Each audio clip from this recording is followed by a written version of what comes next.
सुबह का नाश्ता, दोपहर का भोजन, शाम का डिनर आपके कमरे तक आपके पास पहुंच जाए। आपको घंटी बजानी है घर की सिर्फ, फ़ोन नहीं होगा, टेलीविज़न नहीं होगा। इसके लिए मैं आपको 10 लाख रुपए का इनाम दूँगा अगर आप 1 साल तक बंद कमरे में रहते हैं। उसने शर्त स्वीकार कर ली, बोले मैं तो खाली ही रहता हूँ, 10 लाख रुपए आ ही जाएगा। अरे कुछ कम मान लो आप 70-80 हज़ार रुपये महीने का हो गया, एक घर में बैठे की नौकरी मिल गई। तो उसने कहा कि अगर तुम 1 साल से पहले कमरे से बाहर निकल आए तो तुम्हें 10 लाख रुपए मुझे देना पड़ेगा। शर्त हो गई जी, सब 4 लोगों के बीच में फैसला भी हो गया। तो अंदर घर में प्रवेश कर गया। 24 घंटे बीत गए, 2 दिन, 3 दिन, चौथे दिन जाकर के उसे ऐसा लगने लगा ये मैंने क्या शर्त मोल ले ली बेमतलबी बीमारी की।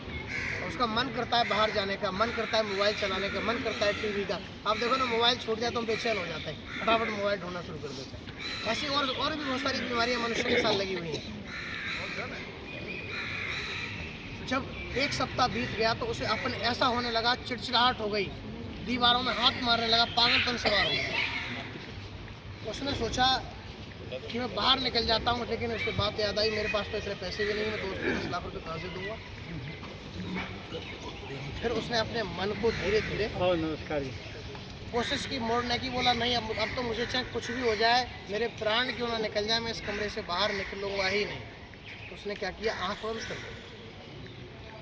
आँख बंद करके 5 मिनट 10 मिनट बैठा तो उसे सुकून मिला, शांति मिली। उसने कहा ये बहुत अच्छा तरीका मुझे मिल गया। मनुष्य को अगर सुकून और शांति अगर ढूंढनी है तो आंख बंद करके अपने अंदर ढूंढनी। देखो ये कहानी बहुत कुछ कहती है। पूरा साल बीत गया जी, साल में 3 दिन शेष बचे। उसके दोस्त को ये बात सताने लगी कि अब तो साल पूरा होने वाला है, 3 दिन शेष है। मैंने तो 10 लाख की शर्त लगाई थी, अभी बाहर निकलेगा तो मुझे 10 लाख रुपये देने पड़ेंगे। मेरे पास पैसा भी नहीं है तो मैं क्या करूं। उसने कहा कि ऐसा करता हूं, इसका मर्डर कर दूं। तो उसको मारने के लिए वो दोस्त उसका उसके घर के दरवाजे पर पहुंचा जी। तो जाकर उसने देखा तो घर का दरवाज़ा खुला हुआ और वो घर के अंदर नहीं है। वहाँ एक पत्र रखा हुआ, उस पत्र पर लिखा हुआ है कि तुमने शर्त लगा करके मेरी आंखें खोल दी, मुझे तुमसे 10 लाख रुपए नहीं चाहिए। तुमने जीवन की वास्तविकता को इस शर्त के साथ मुझे बता दिया, जब तक व्यक्ति अकेले में शांति का अनुभव नहीं करेगा, चिंतन मनन नहीं करेगा, तब तक सुकून और शांति दोनों नहीं मिल सकते। अब सुखी ग्रस्त की बात आपसे करता हूँ। देखिए, अभी कुछ दिन पूर्व आपने देखा मर्यादा पुरुषोत्तम भगवान राम का मंदिर अयोध्या में निर्माण हुआ। निर्माण कार्य भी चल रहा है। मैं बात को पूरा करने के बाद ही रुकूंगा। देखिए, अगर सुखी ग्रस्त की कल्पना करनी है और आप अपने आप को ये कहते हो कि हम मर्यादा पुरुषोत्तम रामचंद्र जी को मानने वाले लोग हैं, भगवान कृष्ण को मानने वाले लोग हैं, महापुरुषों को मानने वाले लोग हैं, तो ये इस बात का ध्यान रखिएगा, जिन बड़े लोगों के द्वारा हम लोग जिनके जीवन से प्रेरित होकर के अगर समाज में जी रहे हैं, उनके जीवन की अच्छाइयों को आप अपना लीजिएगा। क्योंकि इसलिए मैंने पहले जो बातें आपको बताई, उन बातों को कहने के बाद में आगे की बात है। भगवान राम में और सीता में जो अद्भुत प्रेम था, आपको दुनिया में कहीं दिखाई नहीं देगा। माता सीता और राम के उस प्रेम की और उनके व्यवहार की आज जो बातें समाज में उदाहरण के तौर पर प्रस्तुत की जाती हैं, आप जानते हो बहुत अद्भुत है। राम को वनवास हुआ, पिताजी ने नहीं बोला।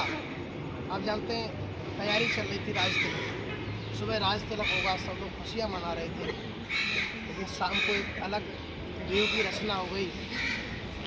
सुबह देखा पिताजी तो कोप भवन में है, जाकर के देखा तो पिताजी मुँह से बोल भी नहीं रहे। माता कैकेयी ने कहा कि राम तुम बन जाओ। राम ने प्रश्न नहीं किया अपनी माँ से कि मुझे बन क्यों जाना। हाथ जोड़ करके प्रार्थना को स्वीकार किया और माता कौशल्या के पास चले गए। मैं बन जाने की तैयारी करता हूँ। आप जानते हो बात तो छोटी सी बात तो एकदम आग की तरफ फैल जाती है। पूरे राज्य में एक सूचना हो गई कि राम को बन जाने के लिए माता कैकेयी ने महाराज दशरथ से वरदान मांग लिया। सबको चिंता थी, सब परेशान थे, लेकिन राम के चेहरे पर कोई किसी तरह का शिकन नहीं था, क्योंकि माता पिता की आज्ञा थी जाना। भगवान राम ने माता कौशल्या के चरण स्पर्श करके प्रार्थना की कि माता, पिताजी ने मुझे आज्ञा दी और माता केकई ने आज्ञा दी कि मुझे 14 वर्ष के लिए बन जाना है। तो माता कौशल्या बोली, मैं भी तुम्हारे साथ बन जाना चाहती हूँ। तो राम ने कहा कि संसार में पत्नी के लिए पति से बड़ा कोई धर्म नहीं है। देखिए बात को, बोलो पिताजी का चिंता की वजह से स्वास्थ्य बिगड़ेगा और ऐसी स्थिति में तीनों माताओं को पिताजी की सेवा करने का पहला दायित्व क्या है? पिताजी की सेवा करना। आप उनका ध्यान रखें। पुत्रोक्ति संतान की बात है। एक पति के लिए पहला धर्म क्या है? बोलो अपने पति की सेवा। पति पत्नी आपस में एक दूसरे का ध्यान रखें। माता कौशल्या चुप हो गई, कर्तव्यों के आगे इंसान चुप हो जाता है। तभी सीता जी का आगमन हो गया। सीता जी बोली, मुझे आपके साथ तो चलना ही पड़ेगा। तो राम ने कहा कि वनवास मुझे हुआ है, आप नहीं जाएंगे। तो माता कौशल्या ने कहा, हे राम, तुम थोड़ी देर पहले उपदेश कर रहे थे कि पत्नी का धर्म क्या है? पति की जैसी परिस्थिति हो उसके साथ वैसे मिलकर के रहना। तो ये नियम सीता के लिए तो बदलेगा नहीं। तो राम को चुप होना पड़ा माता बात पर।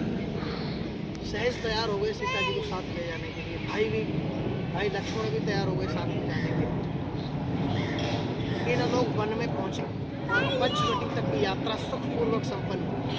आप सब ने देखा। तो यहाँ वाल्मीकि जी लिखते हैं जी, आपने भी रामायण को खूब देखा और देखा होगा, पढ़ा होगा, लेकिन आप जानते हो एक लेखक और वक्ता के जो पढ़ने का तरीका होता है कुछ अलग होता है।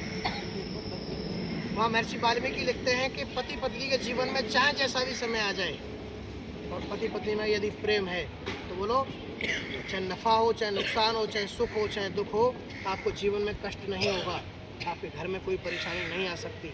आपके सुकून को कोई छीन नहीं सकता। जब तक माता सीता राम के साथ थीं तब तो बोलो वन नहीं लगता था। पंचवटी तक भी आनंद से रहते थे। और जब माता सीता चोरी हो गई तो राम को भी रोना पड़ा और सीता को भी रोना पड़ा। आप सब जानते हैं। उन्हीं घरों में समस्याएं आती हैं, ध्यान रखना, जहाँ पति पत्नी में प्रेम नहीं, जहाँ पति पत्नी एक दूसरे को समझते नहीं, जहाँ एक दूसरे की भावनाओं की कदर नहीं की जाती है, जो संतान अपने माता पिता की सेवा नहीं करती, उनकी बात को नहीं मानती।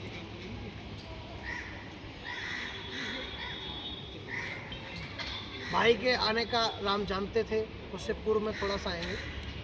राम को पता था कि मेरे भाई को जब सूचना मिलेगी तो मेरा भाई भरत वन में जरूर आए। तो राम ने कहा कि हे वन के देवी देवताओं, हे वन की व्यवस्था करने वाले लोगों, मैं आपसे प्रार्थना करता हूँ कि रास्ते में जो कांटे पड़े थे उन कांटों को रास्ते से हटा देना, क्योंकि मेरा भाई मुझसे मिलने वन में जरूर आए।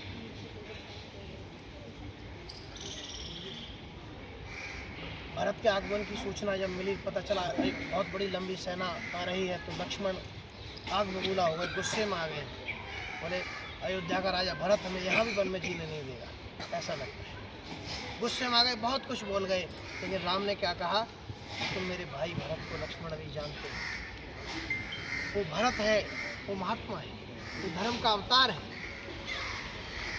कोई इस योजना से नहीं, वो कुछ और योजना से हमारे पास आ रहा है।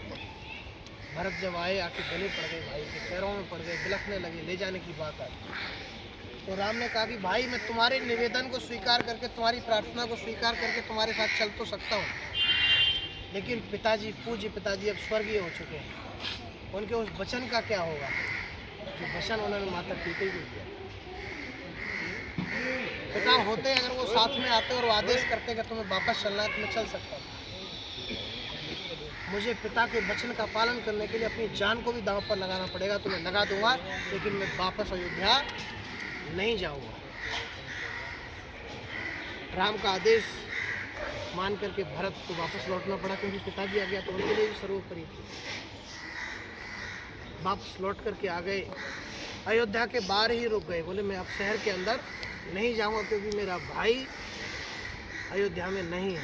जब भाई वन में है तो मैं भी शहर से बाहर ही यहीं से राज व्यवस्था को चलाऊंगा।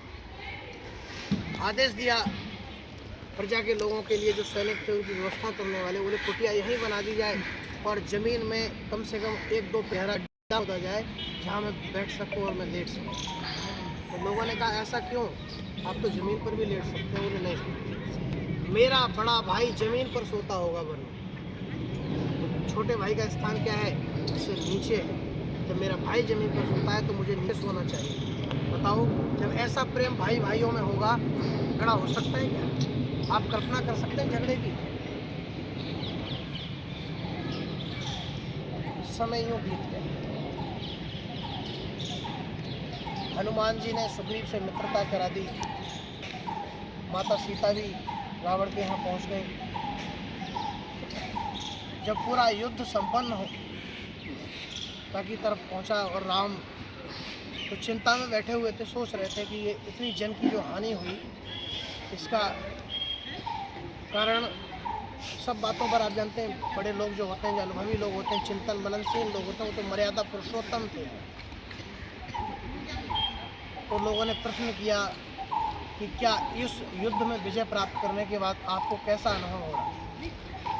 तो महाराज राम ने कहा कि युद्ध की विजय प्रसन्नता का विषय नहीं, क्योंकि युद्ध कोई भी हो,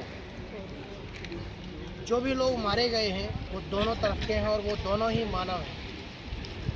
मनुष्य की जब युद्ध होगा तो दोनों तरफ की हानि हुई, उससे हम सबका मन व्यथित है। लेकिन इस युद्ध की विजय के पीछे मेरे भाई लक्ष्मण का होना बहुत बड़ा है।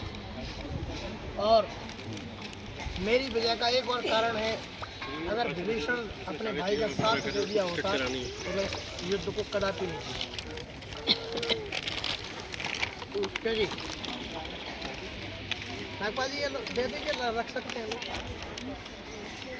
ये इसलिए लाया था मैं, आप जो पढ़ना चाहे वो रख ले। रोज का पूजा पाठ आप इन मंत्रों से कर सकते हैं। हाँ, जो पढ़ और वास्तविक रूप से पढ़ने के लिए जिसको चाहिए ले ले, तो सिर्फ इसलिए नहीं कि ले ले। बात तो आपको याद कंटिन्यू ही रखेंगे। है। आनंद आ रहा है, आप लोग सुन रहे हैं। देखिए, राम ने एक बात जो कही वो आप समझ लीजिएगा।